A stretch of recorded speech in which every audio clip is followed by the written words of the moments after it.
Hey guys, it's Aaliyah. Welcome back to my channel. And this is part 2, and I'm going to be explaining my delivery and my labor. So, okay. So first off, I would say 38 to 39 weeks. And, the day of, the night of, what? That makes no sense. Okay. I was 38 to 39 weeks. And, March 6th, we went to the pool. And we were having fun. We were doing what normal people would do at the pool. So after we went to the pool, my boyfriend knew that me and my boyfriend decided that we wanted to see the baby a little early. Like, meaning, like, I was already 38 weeks, so I'm full term. So if I decided to do something to attract my labor, I can do so because it's my body and because I was already full term. So after that, he made me do, I think, 3 laps around the pool, and the pool was really, really long. So he made me do 3 laps around the pool, and after that, we went home, we took a shower, we ate dinner, and it was time for everybody to relax. My brother was sleeping, my other brother was probably chilling on his phone or sleeping, and me and my boyfriend stayed up until like 10 or 11 o'clock at night, and we did something, and then I was laying down, and then I had to go pee. So it's like, I'm gonna go pee. I let him know. I was like, okay, well, I need to go pee, and I'm gonna be back. He said, okay. Well, me and him were sleeping together. In the other video, I said me and him were not sharing a room. Me and him were not sharing a room. Like, we weren't. And then he put his PlayStation, he put his TV in there, he had his blanket. So I went to the bathroom and I needed to go pee. So I went pee. And when I stood up, it just kept coming out. I'm like, am I peeing myself or is this my water? I was unsure because it wasn't heavy. It was like gentle, like water falling down. And I was like, I told my boyfriend, I was like, I think my water just broke. Can you go tell my mom? And he was like, yeah, I'll go tell your mom. And he woke up my mom, and I saw my mom, and my mom was like, that's your water.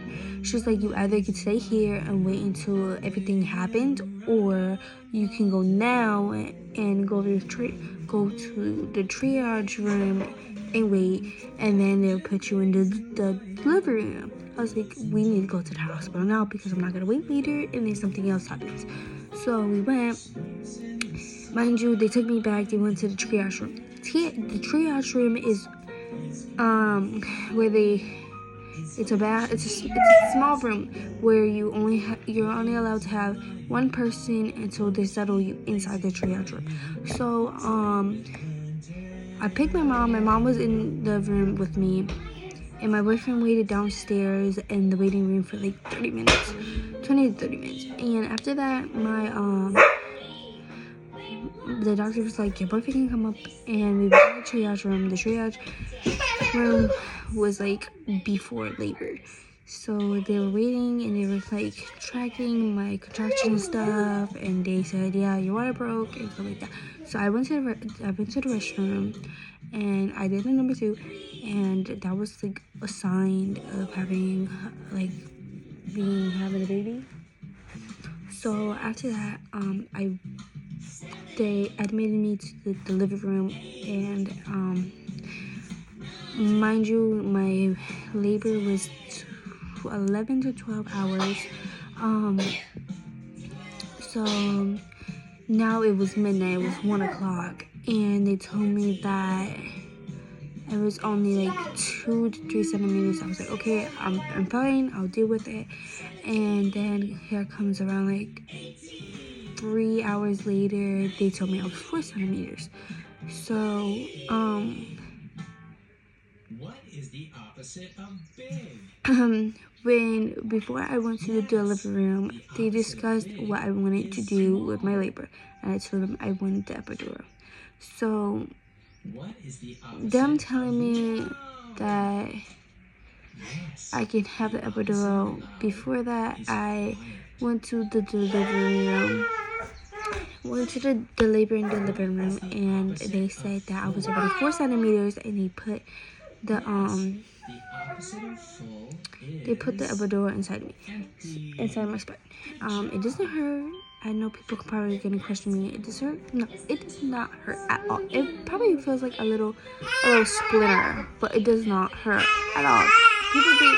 People are too dramatic. But after that, I got the epidural, and I didn't feel nothing, like literally nothing at all.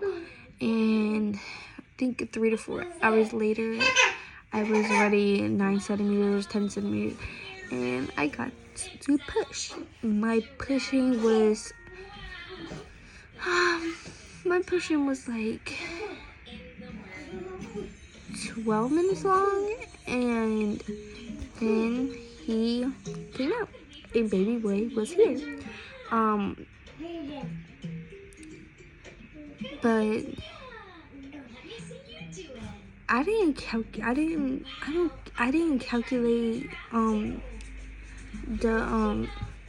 the hours I've been in the triage room and the labor and delivery room. The only thing I know, I was in labor for 12 hours. So yeah, I was in there for 12 hours. But the pushing part it didn't hurt because I didn't feel it.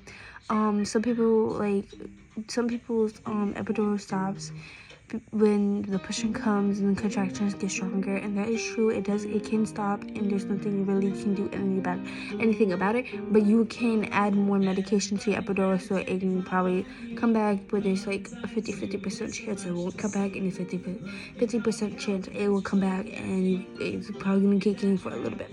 But that was it. Like me pushing and stuff, I didn't feel anything. I did tear. I didn't cry about nothing. Like, I knew once I knew my water broke, I wasn't scared. I was not an emotional person. Like, I really didn't care about like what was going on around me. The only thing I really cared about is my baby. If my baby was healthy and stuff.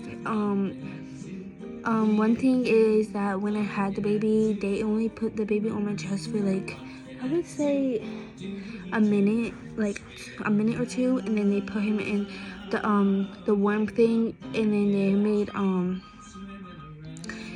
NICU people come in, and they did not tell me. They didn't tell me if the NICU people were gonna come in. They didn't tell me if there was something wrong with him. They didn't tell me if he had a bearding problem. They didn't tell me nothing. Like, Florida is nice and decent, and they're really fast and very caring, and they're very clean people. But when it comes to like not trying to scare you, they won't tell you nothing about your baby until like afterwards, after they're doing it. So after they checked him and stuff, they were like, all the NICU people left, and they were like, he was fine, whatever. They was like, just keep an extra like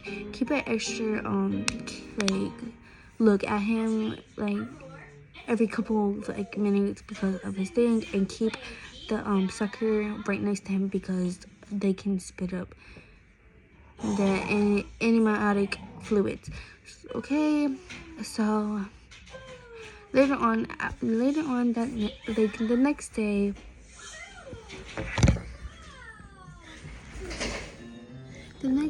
afterwards, I went to the labor and delivery room, and